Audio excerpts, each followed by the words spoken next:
až na 3-krát surf torture, čo je to, čo si videl na tie videá, že sa tak spojíme rukami, napochoduješ do oceánu, lahneš si tam a si v tej studenej vode, držíte sa ako taká ľudská reťaz.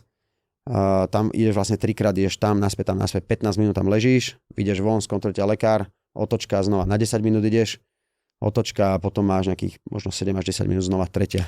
A to čo sa ti deje? To telo sa ako keby neustále podchladzuje? Ale ty ležíš tvárou otočený smerom do oceánu, čiže keď príde vlna, tak ti zaleje ksicht.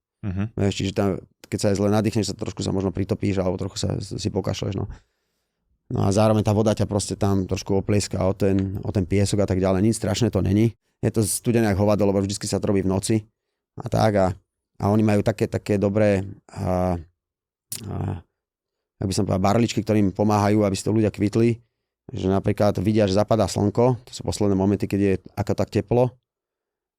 A tam sa nás postavili do radu všetkých a povedali, že zakývajte slnku.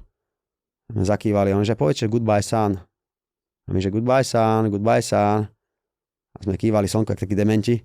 A slnko zašlo za obzor a vtedy povedali, že hit the surf, motherfucker.